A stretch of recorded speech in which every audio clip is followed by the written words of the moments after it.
Hello, everybody, and welcome again to Nerd to the Third Power, your one-stop shop for all things nerdy and awesome. I'm your host and master of ceremonies, Dr. Gonzo. With me, as always, in this epic quest of awesomeness is our resident anime goddess, the Cat. Cat, how are you doing this week? I am okay. I am having such a stressful time at work, but I am here. I am de-stressing with the show. It is all good. I don't know if you call this de-stressing, given what we're discussing tonight, but we'll get to that in a moment. Yes. And Mike, how are you doing this week? I am incredibly stressed out. The last 96 hours have been incredibly busy for me. This is the crescendo of my week, so it's all downhill from here until the weekend when we record the next edition of Fools Who Ride. I've got homework due. I'm recording with the Angry Video Game Nerd in just a few hours. And I, while doing research for this particular topic, stirred up some really unpleasant fucking memories. So this will be fun. This is going to be so good, you guys. We're so excited. So, I guess that brings us to our discussion topic for this week, and that's spooky urban legends. So what we did for this episode was we each chose an urban legend from the areas in which we live, so something local to us, to talk about and discuss. And I don't know about you guys, but I found something that I thought was pretty interesting and spooky, and so that's going to be fun. So, but of course, there is procedure to follow, so we're going to begin, as always, with Ask Geek. And our first question here comes from Lisa, and she's got a two-part question. First part is for me, and that question is why we didn't do a review of Castlevania Season 3, considering how gung-ho I was about the first two seasons. And the answer is because, well, if you listen to our review of Season 2, I actually did not like Season 2, because I thought Carmilla hijacked the plot. I didn't like that Trevor and Sypha and Alucard basically spent 6 episodes sitting in a library, and I wasn't all that enthusiastic about Season 3, so I actually didn't watch it until very recently with a friend of mine, and I actually really enjoyed Season 3. I like what they're doing with Carmilla and her clan of lady vampires this time around.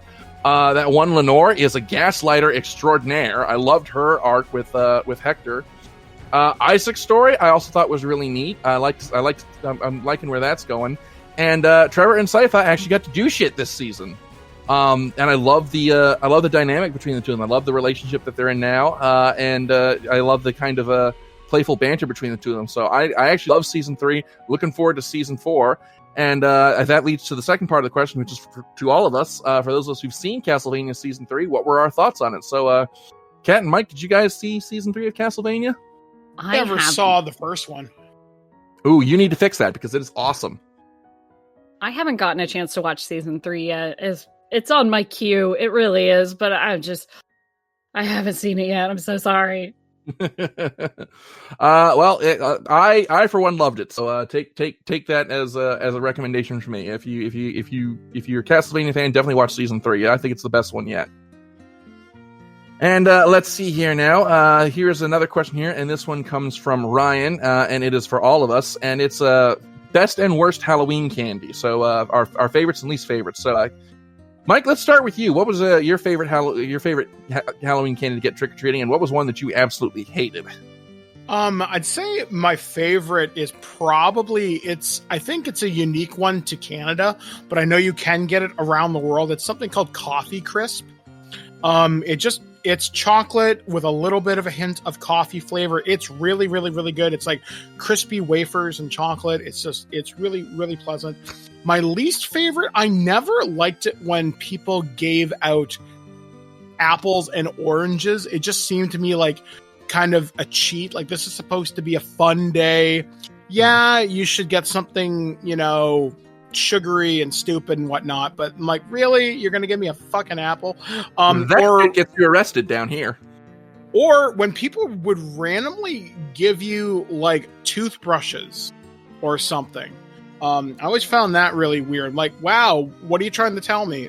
Sort of thing. So those would be my picks. Okay, Kat, what about you? Best and worst Halloween candy? Let's see. So worst Halloween candy is obviously like those like orange peanuts, whatever those circus peanuts. Circus peanuts, those are the worst thing ever. Followed by like Necco wafers and black licorice. Like, these are the worst things ever. Just put them immediately into the trash. Best candy, my favorite is always going to be like chocolate. I always like Snickers and Milky Ways and Reese's Peanut Butter Cups, top tier. But I do have a very nostalgic fondness for sugar daddies, because they were like the thing that my dad would always rob out of my stuff, and so I would always like set them aside for him. So I have like this fondness of like the memories of them are very fond, even though they're really not that good. Yeah, that was the dad tax, wasn't it? Yeah, that was dad tax. Like mom tax was probably peanut butter cups, but dad tax was like sugar daddies and sugar babies. I don't think I've ever had a sugar daddy. It's They're basically really just a chunk of not. caramel on a stick. Yeah. I want that. Yeah. It's pretty good if you enjoy eating most of the wrapper. Yeah. Let's see. For me, and I'm pretty sure I've mentioned this on the show before, but my favorite Halloween candy was always the fruit flavored Tootsie Rolls. They came like orange and lemon and lime and strawberry and vanilla. The vanilla was awful, but hey, there's always got to be one bad flavor in the bunch. And for the longest time, you could not get bags of just the fruity Tootsie Rolls. You only got them like the big giant variety packs with like a dozen other candies. So I remember the first year. I remember I was 19 years old the first time I discovered that they'd started selling the fruit flavored Tootsie Rolls in bags. I just bought like a dozen bags and ate like 6 of them in an hour. I was so goddamn sick. But those are my favorite growing up. The stuff my least favorite Halloween candy, and this was my dad tax, was the Almond Joys and the what was the other one? The other Peter Paul one. It was the stuff with coconut. Anything coconut. I absolutely cannot stand coconut. So all the stuff that had coconut in it, I would just throw to my dad and just like, here, you eat it because you love coconut, you fucking mutant. Oh god, I love coconut. Yeah, It's so no. good. So the Almond Joys, I absolutely hated I hated those. Also didn't like the Good and Plenty because like Kat mentioned, black licorice. Ugh, disgusting. Ugh. And then I had one house that always gave out wax lips, and I was like, how has your house not been burned down? Like seriously, like this is Satanism that you're foisting on me. These wax lips. These are of the devil. So yeah, those are my least favorite Halloween candies. Okay, and let's see here now. Let's get another Halloween question here. Okay, here's one from Erica, and her question is, what is your go-to Halloween movie? And for Kat, I'm going to just go ahead and write my guess on this slip of paper here, and let's see if I'm correct. Okay, and go. So your guess is going to be Hocus Pocus. Ding, ding, ding, ding. Yes, I have won the yacht. That's what your guess is. My go-to Halloween movie, the one that I'm the one. So I have a roommate, and we're like, every Halloween, we're like, okay, what are we going to watch? And I'm the one who goes, I want to watch The Conjuring, and she wants to watch Hocus Pocus. So Hocus Pocus, I watch every Halloween, but not because it's my go-to. Okay. I love the movie The Conjuring. I don't like that many horror movies, and The Conjuring is like that slow burn that I really like. That's, the kind of one that I enjoy. So that actually is my go-to. I don't always get my way on that one, though. But last year, we talked a lot about Stephen King stuff. So, like, last Halloween, I did Carrie, we did The Stand, we did all of these things. It was so much stuff that I watched around Halloween. But one of the things I watched around last Halloween was The Mummy.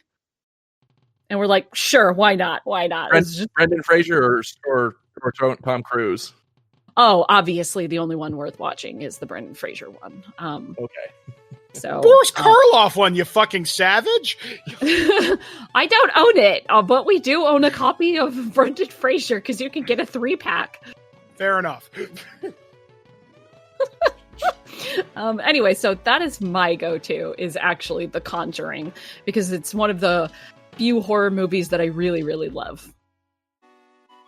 Okay. All right. Mike, what about you? Go-to Halloween movie? Well, I've got 3, but one is always guaranteed to play because we actually watched this Halloween movie while putting up the Christmas tree. We watched Hocus Pocus and put up the Christmas tree in our house because I almost died a couple years ago, and it's just a way to like, hey, Halloween's not so bad. Plus I got engaged on like October 30th back in 2009. So Hocus Pocus and Halloween's always been kind of a special thing for us.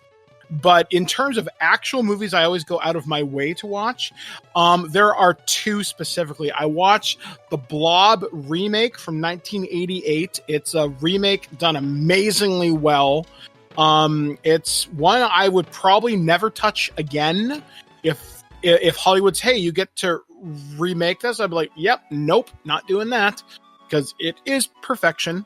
And then I would probably say Night of the Creeps by Fred Decker, which is like a send-up of B movies from the 1950s with like zombies and space aliens, some wonderful special effects. Tom Atkins plays this awesome sheriff who says, "Thrill me." There's a disabled character, and his death is incredibly tragic and sad. And it's a fantastic movie. And Fred Decker only did 3 movies in Hollywood. He did The Monster Squad, Night of the Creeps, and RoboCop 3. And I appreciate all those things for different reasons. So those are my 3 go-to picks. Okay, interesting. It's interesting that you bring up the Blob, because relating not to the remake that you mentioned, but the original 1950s version. My sister actually lives in the city where they filmed the original 1950s The Blob. And you know the movie theater that is sort of at the climax of the film? She lives literally right around the corner from that theater. That's pretty cool, man. Yeah, so I told her that, and she's like, "Oh, well, that explains why they have like Blob Night every year around Halloween. Like the whole city just goes fucking nuts for the Blob." So that's the little fun fact about how I'm connected to the Blob by 6 degrees of separation. For me, go-to Halloween movie. You know what? I have a fondness in my heart and always will for John Carpenter's The Thing. It's one of my favorite horror movies ever. Not my absolute favorite. That honor will always go to Alien. But you know that we'll go more into that later. Foreshadow. But I will always love John Carpenter's The Thing as a go-to Halloween date movie.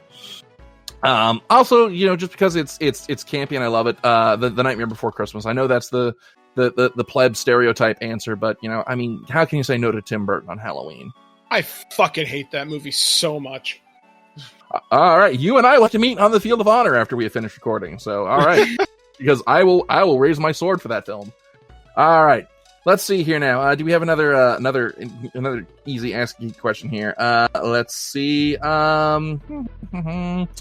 Okay, here's a good one. What is the most creative Halloween costume you've ever seen? And this one is from Mark. So, okay, Kat, let's start with you because you work cons. You see all kinds of crazy costumes. What's the most creative Halloween style costume you've ever seen? Well, I would actually separate out Halloween costumes from like cosplay at a con, because that's a whole nother level. Like I could go into the most creative cosplays I've ever seen, and that would be like we'd be here all day. So I will try to use my my coworkers because we do a Halloween event every year, except for this year, the year that doesn't exist. I think one of my favorite things that I've ever seen that I thought was really funny that that I've seen done at work was somebody dressed up as Hannibal Lecter and somebody else dressed up as an orderly. And they got a furniture dolly and wheeled Hannibal Lecter around all day on a furniture dolly. Which I thought was hysterical, like, just as a way to travel around your workplace. That is a good one. Okay, all right. That was pretty good. I think my other, I thought was pretty good, at least at work, was one entire department did the cast of Stranger Things. Like they did whole season 1 of Stranger Things. They got somebody for every character, and we do like a costume contest at work for Halloween. And like obviously they were gonna win. Like there was no competition. So those are probably some of the more creative ones. Is like an overwhelming number of something that's really popular, or like fucking Hannibal Lecter being wheeled around on a furniture dolly. Just fantastic. Okay, Mike, what about you? What's the most creative Halloween costume you've ever seen? There was one I saw. This one was on the internet a couple of years ago, but somebody had rigged a camera and an LCD screen on their chest and back so you could see right through them.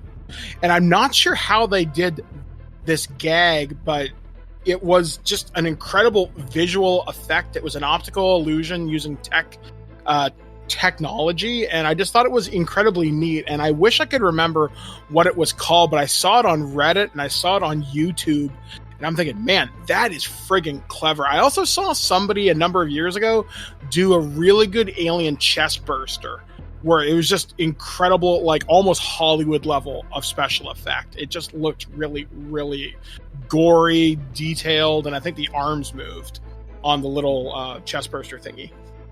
Okay. Well, for me, if you want me to applaud your cleverness, you've got to make me laugh. So this award actually goes to a kid that I saw. So I think I mentioned this on the show. I used to deliver pizzas for Domino's, and Halloween night I always worked because you just made bank delivering to Halloween parties. And I took delivery to this one house.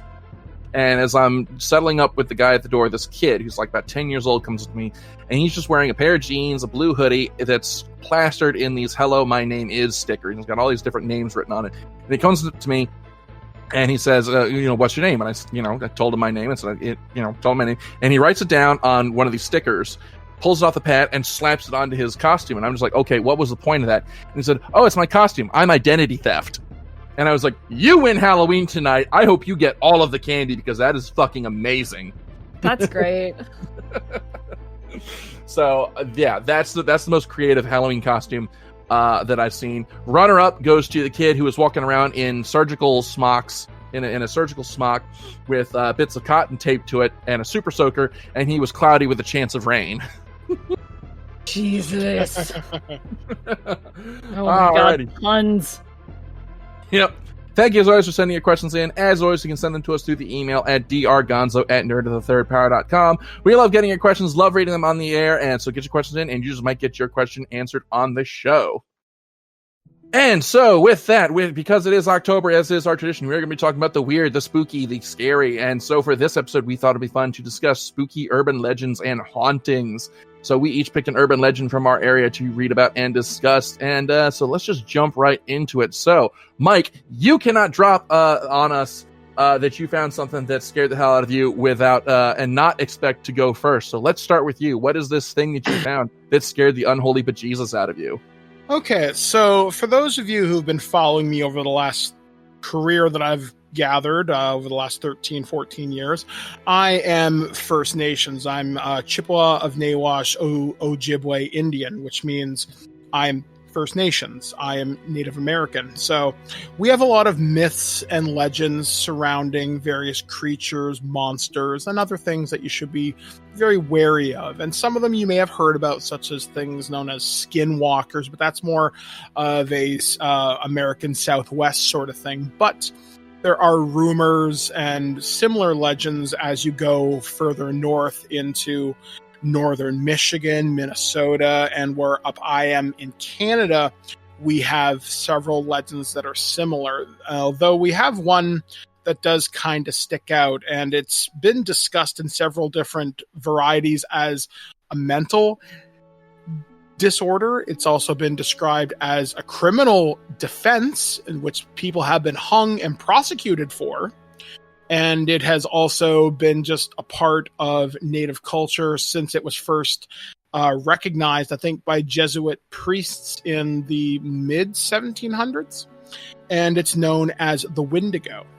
And the Wendigo is a creature or spirit that is cursed to feast upon human flesh. And there are several different variations of the story, but what it basically breaks down to is someone, if they're trapped in the wilderness or something terrible has happened, they consume human flesh, and they are taken over by this creature or this monster, and they look as this emaciatedly gaunt creature with bizarre eyes, but it can also mimic human voice. And it's known to prey upon lonely travelers, to lure people out of their homes.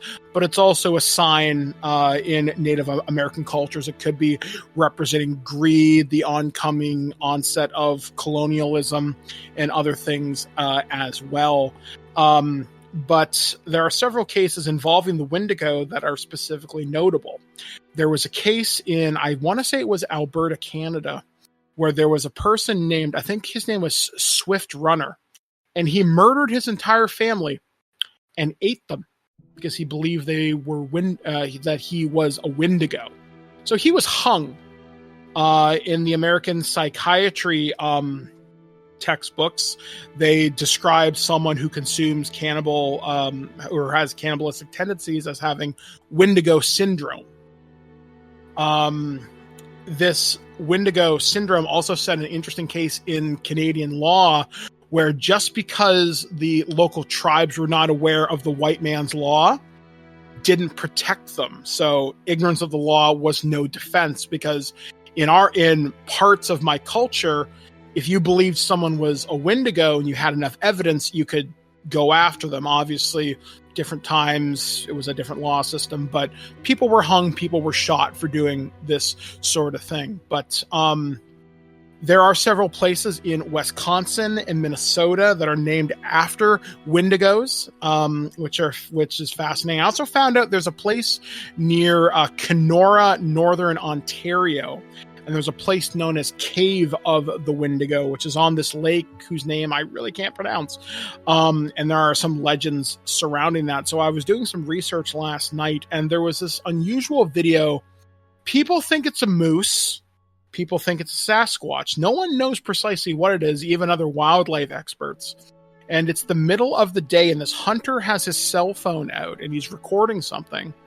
And you can just hear this ungodly howl coming from the woods, like something is screaming, and it doesn't sound human, whatever the fuck it is. And it just goes on for 2.5 minutes, whatever it is. And while I was browsing Reddit last night, I found similar accounts of people hearing things in the bush. Or one of the more common beliefs with Wendigos and skinwalkers is you don't talk about them, because to talk about them is to give them power, sort of thing. Although that's more common with like skinwalkers, creatures that take the form of a person or persons that you know, but there's always some trait that gives them away. For example, when they talk to you, their lips don't move, or they might be walking on snow, but they're walking on top of the snow, not making any indentations with it. So I got to thinking about this last night, and I don't know whether I was freaked out, but I recalled several memories growing up. And I talked about this on the show last year, but I'll reiterate it. But I'll talk about the first new memory that I recalled last night. So I lived in a town called Shallow Lake, which is southwestern Ontario. It's I wouldn't call it a civilized area, but there was a road, there was a highway like a couple 100 meters away. But the back of my house led right into the bush. There was like a lake down there. It was woods. And my street was fairly quiet. There was only maybe 10 houses on the street. We're all fairly spaced out. Look at it this way. I couldn't hear someone's TV unless it was blasted. So I'm probably about 14 or 15 years old, and I'm up watching TV, or I'm up reading or something, and I'm just getting ready to go to bed. And I turn off my lights, I turn off my radio, I'm just getting ready to go to sleep. I hear voices outside. There is nobody around, because my room was on the second floor of my house, and I could hear things all around. Like, you could hear the neighbor's car making certain noises. Basically, you knew what the soundscape was at night. And I could hear this. I'm thinking, okay, that's really fucking strange. And this kept going on for most of that summer. And the more I think back upon this, I have this fear, and I am not scared of much, where I would pull the drapes I'd close the shutters. I'd lock every door. I would make sure I could not see outside into the darkness, lest something would press its hands or its face up against the glass and be leering in some night at me. And I recall there was one night, I was probably about 16 or 17 years old. I'm watching TV in the basement, and there was something outside. I knew I was not alone because on my back, I was in the basement, but we had this deck that was like half raised. So there was like a little window, but it was level with this like decking. And I knew something was out there, and I had to play it so cool. Like, don't let them know that you see it. Don't let them know that it's here. Walk away, turn everything off, pretend you never saw it. And that is a fear I carried with me throughout my entire life living in that house is don't be outside after dark. Do not go in that back fucking yard after dark. And always be cognizant of your surroundings. But it's weird because I've mentioned on several forums and Reddit and other places that my house was haunted to high hell. But I always kept hearing whispers, and I could never make out exactly what it was. But there were voices. I knew I heard voices. And my mom and dad, or my grandparents who raised me, they never had TVs. They never had radios. So it wasn't any of my devices. And it was nobody outside. So what the fuck was it? And then the other story that I'd like to bring up, this was a girlfriend. We were driving in this place near another town that I grew up in called Owen Sound. And we're driving this place called Irish Block, which is just about 15, 20 minutes outside of Owen Sound. And it's all these back concessions. It's heavily wooded, spooky as hell, but we just like driving. So one night, me and my girlfriend, Ashley, we're driving back there. It's just me and her. We turn off the radio and we're just kind of enjoying the nice summer breeze. But then suddenly things just take a turn for the worse. We start hearing this weird sound come from around the car, and we're thinking, okay, is that the car making that sound? And then we slow down for a minute. No, like that is not the fucking car. And we notice it start to get louder, but we are in the back of this woods. So this is well before GPS was a thing, and we don't know how to get out. So we're driving, twisting and turning, trying to figure out how to get back there. This noise is getting louder. Whatever it is chasing us. And you can just hear this unholy roar, like as if the wind had a personality, as if the wind had intent. On a perfectly calm night, is just howling around the car, and we feel something behind us. So eventually, after about 10 or 15 minutes, we finally get out of Irish Block. We clear the tree line. We can see the highway. We can see there's a lone street light, which kind of marks the edge of the territory between between Irish Block and the highway. Once we cross past that lone streetlight, it's a quiet night. Cold moonlight. The air is still. You can hear crickets. You can see fireflies. Something chased us out of there. And I've told this story in a few different places, and people were saying whatever that was either a Wendigo or some kind of a spirit or something. Something didn't want you back there. And I've always thought, because of my Native Canadian First Nations background, do I have an attunement to the spiritual side? Maybe. Do I believe I have some kind of a connection? I think so. Whether you believe it or not, that is up to you. But something happened that night, and something definitely happened when I was a kid. So that is the story that I will leave you with. So questions, comments, concerns? Well, I'm going to have to excuse myself to go wipe up the puddle of terrified pee under my in my chair after that story. Okay, yeah, no, that is very chilling. I'll say that I was really excited that you were going to talk about Wendigos, because I went down a rabbit hole like a year or two ago, reading stories about them, and as soon as you start to like find one, you'll find a dozen, 2 dozen, however many. But there's like accompanying videos and shit, and you could really wind yourself up over Wendigo stories. And I think there's a certain, to me, there's a certain element of mystery to stories about skinwalkers and Wendigos. And this is coming from a white girl who has all of this European heritage, that I feel like the things that come from like the European-centric stories, European-centric monsters like vampires and werewolves, these things are so thoroughly explored by mainstream media that they don't really scare us anymore. Not to the extent that filmmakers would probably like. And I think that's why I find stories about Wendigos so incredibly terrifying, is because I, like, from a cultural standpoint, do not have enough exposure to, you know, write them off as folklore. There's so many stories and so many recent stories. Like, nobody's walking around saying they saw a vampire. You would immediately discredit that person. But there's so many people who have stories about seeing Wendigos and skinwalkers and that sort of thing. And it's like to the point where you really can't ignore it, and you can't just write it off and call them crazy. And our white people, the white people understanding of these things is so limited that it's even harder to write the stories off, because how the fuck would we know if they're true or not? What the hell do we actually know about anything? So I love stories about Wendigos. I think they are fascinating. I think they are terrifying. They are nightmare fuel for me. I've literally had nightmares after like watching videos. I've wound myself up about this so much over time. Yeah, I was actually writing a post on Facebook last night, and I had a few people message me. They're like, okay, Mike, I love you and all, but that really unnerved me. So can you dial it back a notch? I was like, I'm sorry.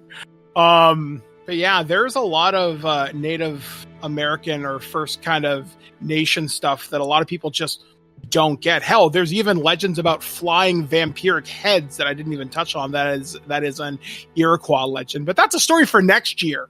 So yeah, party on. All right, so okay, so that's Mike's story. Kat, what tale of terror do you bring to the table? Okay, I'm not going to talk about anything that has personally happened to me. I want to talk about a place there. It is like supposed to be one of the most like top 10 most haunted roads in America. It is a place that is probably about 30 minutes from where I live, about 15 minutes from where my parents live. It is called Zombie Road. It is not actually called Zombie Road. That is the colloquial name for it. There are every conceivable folktale or urban legend that you could assign to anything has been assigned to this place. Once upon a time, back in the olden days, there used to be supposedly there used to be this like they call it like an Indian trail along this river, and there's bluffs along this river. So there was like a natural trail from a very, very long time ago. And over the course of time, a lot of people have built up stuff around this particular area. More walking trails. There was tales of like Confederate soldiers crossing the river there because there was like the only good crossing spot, because this river is at the base of some pretty high cliffs. And they built a railroad there, and there was I think like a lime quarry or something like that. So there's a lot of activity around this particular area. And every conceivable urban legend, like they have it for this road, Zombie Road. Back in the 70s, my mother and her friends used to do like bravery tests, where you'd like go down to the creepiest parts of Zombie Road. There's no lights. There's the trees hang over the road, so it's so dark you can't see the moon. And then the bravery test was for everybody to jump out of the car and switch seats. And then you keep going. And nowadays, it is a very beautiful series of hiking trails. So you can't drive down it anymore or anything like that. But there used to be like popular makeout spots and stuff like that. But it is supposedly extremely, extremely haunted. And there are some really, really creepy photographs out there of people who have taken pictures of like shadow beings, like humanoid shaped people made out of shadows. There are photographs of all kinds of orbs out there. There's a particularly old story of a woman named Mrs. McCullough, who was the wife of a judge back in like the 1870s, and she was the first person to ever be hit by one of the trains, and she was very obviously died. And if you go there, and you can still see her sometimes, people have been known to see her. There's a lot of old houses that were washed out in floods a long time ago. Like rich people built houses there, and then some really bad floods washed them out. And there's gray lady stories at these houses where you could just be walking along and you'll hear someone calling to you, and you'll see somebody, like a woman, waving to you out of the window, and then you'll go over there and there won't be anybody there. And there's more stories of people getting hit by the trains, and they say you can see soldiers drowning in the river because they tried to cross the river when it was too high and they drowned. Supposedly the whole thing is supposed to be on an Indian burial site, which I do not buy at all, because I think that's just something we try to ascribe to everything. But I mean, it might be true, but there's no evidence of it at all. But one of the things that happened, supposedly, back in like the 60s. So there is a lot of talk of all the weird things that happen here. All these ghosts and gray ladies and orbs and all of this stuff. There was a satanic panic back in like the 60s or 70s, where people would go up on the cliffs and like do all kinds of satanic worship. And supposedly, one kid fell down, like one young man fell off of the cliff, and his head like got caught on a tree because they're like tree lined, and it scalped him. So his scalp got stuck on the tree, and the rest of his body shot down to the bottom of the cliff. Jesus. I know, it's so horrifying. So I'm utterly fascinated with this place just due to the variety of stories. There's no one solid urban legend about this place, and nobody can rightly point out where exactly on the road, on the trail, did this or that happen, other than the stuff that happened on either like one of the bridges or the train tracks. So it is just like an insane number of different stories. And I just think that's really, to me, it's a very fascinating thing to have, because it really shows how many people got involved. It's like the ultimate urban legend is all of them put together in just this one place. There's like the same hook hand on the car stories, everything that you can think of. Everybody will ascribe to this particular road. And it's just so wild to me now that this place is just a lovely hiking trail, a really murderous hiking trail that I did. And it was miserable and I hated it. I hate hiking, you guys, but it's really pretty. And what kills me even more about it is that everybody knows these legends so well that if you start on the road, the very first trail map, somebody has written, "I died here." And then a little farther down, like less than a quarter of a mile down, there's a skull on a stick sticking out of the ground. And I'm sure it's fake. I'm sure it's probably fake, but I wasn't going to go up and fuck with that shit. Just no. People really enjoy this reputation that it has. And it hasn't been like video documented recently since like I think 2016 was the last time any of the paranormal crews went out to inspect it or do anything with it. But I just find it so interesting, because this was one of the few things where my mother told me these stories. And because I came from a military family, we moved around a lot. I didn't really stay in one place for very long, but I grew up hearing these stories. And for me to get to like go and visit this place as an adult, to me, is really, really fun. All right. And also, I've been doing a Monster of the Week campaign for my friends. It's a tabletop RPG, and I've set the entire thing on this road just to fuck with my friends. It's really cool. All right. Okay, well, my story is a little simpler than that. So because I live in Maryland, you might think that my go-to pick would be the Mothman story, to which I say, fuck you, watch better movies. Or the Blair Witch, to which I say, that's fake, and also, fuck you, watch better movies. But no, my urban legend I pick is actually the legend of Moll Dyer, who was a woman who lived in Leonardtown, Maryland, which is a small town just southeast of Washington, D.C., in the 1600s. And this is actually before Leonardtown got its official name. She was a woman. Accounts differ whether or not she was an old hag or if she was a younger woman. But the one thing that all the stories agree upon is that she lived in a small hut on the outside of town. And that she would, come into town to beg for alms, and also to gather, ingredients for, I guess, potions and concoctions that she was making. But one year, in 1697, there was a particularly cold winter that led to a very poor harvest, as it killed most of the crops. And so the town basically, did what you did back in those days, formed an unruly mob, torches and pitchforks, and went to her hut and burned it the fuck down. Well, Moll Dyer managed to escape from the mob and from the flames, and she was found dead in the woods a few days later, frozen in place to a large stone that is called Moll Dyer's Rock, and it's actually on display near the courthouse.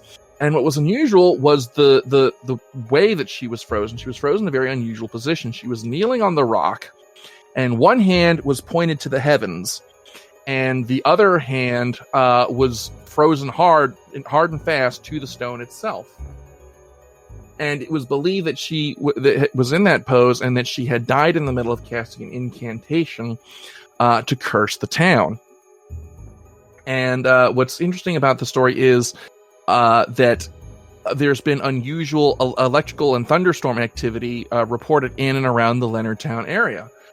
Some of the stories that have endured to this day, there have been hikers who have gone into the woods surrounding Leonardtown and have been experienced sudden thunderstorms, sudden lightning strikes. But then when they run out of the woods, the sun is shining clear as day, like nothing was ever happening. There have also been hunters who have been in the woods, and they've seen a ghostly figure of that matches the description of Moll Dyer meandering around in the woods. And to this day, any crops that have been tried to grow, that people have tried to grow in the area, they tend not to grow very well, which is very strange because according to the town's records, that used to be pretty much a breadbasket for the surrounding area. So this is sort of the story that I found here for my urban legend, and it's just really fascinating to learn about this piece of my home state's history, because you think Maryland, you think, crabs, Navy, Baltimore Ravens, and that's all we got. But to actually look into this story and to learn that there actually are some spooky urban legends from my home state, it was a really fascinating thing to me. And what's interesting about this is that it's very hard to find documented evidence of Moll Dyer's life or death in St. Mary's County. But there is a Mary Dyer. We have records of a Mary Dyer living in the area in the late 1600s. And Moll, back in those days, was actually a nickname for women named Mary. So, maybe this was the witch who suffered an attempted burning and wound up being frozen to the stone. There have also been stories where people walking through the town square late at night have seen a ghostly figure hanging around Maul Dyer's rock, which, as I said, is currently on display outside of the courthouse. So, it sounds to me like there might actually be some spooky shit going down.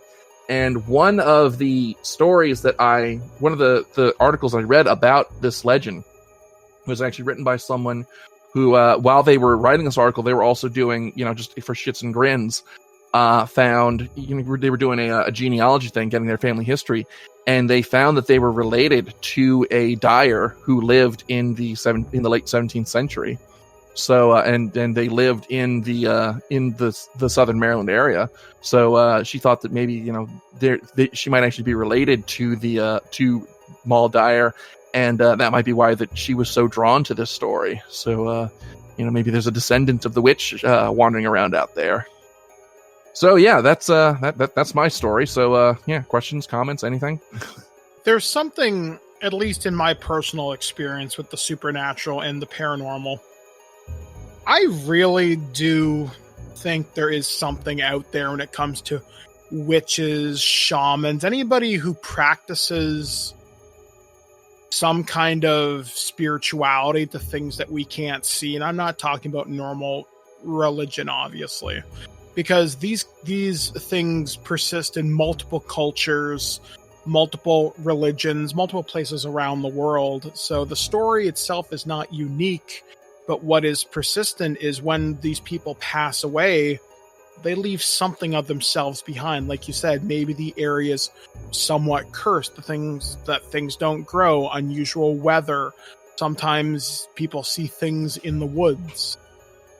I do think there is something to it. Is it the power of belief maybe stirring it up? But even non-believers will see things that they cannot explain. And I don't know. I mean, I myself have never had much of an encounter with witchcraft in that regard, but I have seen some things that I cannot explain. So you know what? I'd be willing to certainly take a team out and investigate in the woods, and hopefully I don't get fucking Blair Witched or something. You like watch that. better movies. Hey, I love that movie. I don't want to get horror movied, but yeah, I mean there is probably something to it. I mean, the fact that this person can trace their genealogy that far back, maybe they are related somehow, some way. Like I said, it'd be fascinating if you could get a more extensive documentary team or more historical research behind it. But the fact that multiple people keep saying they see things, experiencing things, maybe it is local legend and folklore, but maybe it's something else. Okay. So, we're kind of running low here. So any last thoughts or comments on the urban legends that we've discussed today? So, Kat, let's start with you. I personally love urban legends. I think that they're fascinating in how much we dismiss them nowadays. It seems like such a thing from like the 70s and like the 60s and 70s, but I love how they sort of stick with us. There's all kinds of different things. We still have people who are fans of cryptids, so yes, Mothman is still a big thing. The Hookman kinds of stories. I feel like our generation has a tendency to look at these urban legends and stories and folklore as something of the past. That this is something happened a long time ago and we're just hearing stories of stories. But the more you look, the more there are. And it's fascinating to me just to see how many stories make their way around, how many people have the same kinds of stories. Not to like turn people off from our show, but if you haven't listened to Aaron Mankey's Lore podcast, I highly suggest it if you like these sorts of things. Because it is just chock-a-block full of amazing, amazing stories just like this. Okay, Mike? I would say for myself, there's a lot of interesting native lore that I didn't get a chance to get into. As I mentioned, there's this flying head which grows wings from the side of its cheeks and sucks blood and kills people, which is very similar to I think it's a South Pacific legend. The Wendigo takes the form of an owl most often. Most often people associate it with this emaciated deer-looking zombie creature. But that was actually from a movie, which was then taken from a director who read Scary Stories to Tell in the Dark, and he just thought it looked cool. So that's where the modern interpretation comes from. Plus, I think the most recent thing of the Wendigo was seen in, and I want to say Hannibal or Supernatural, I think were the two most recent examples of this.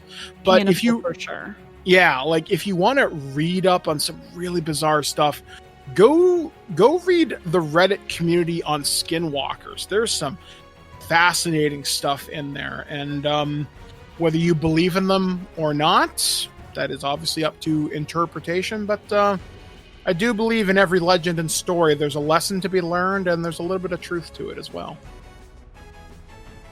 All right. Well, that is about all the time that we have for Nerd to the Third Power this week. Thank you as always for tuning in. We will see you guys next time. As always, I'm Dr. Gonzo, and I am going to go change my pants now. I'm the cat. I'm fine. I don't need to change my pants. And I'm Mike the Birdman saying, be careful out there, folks.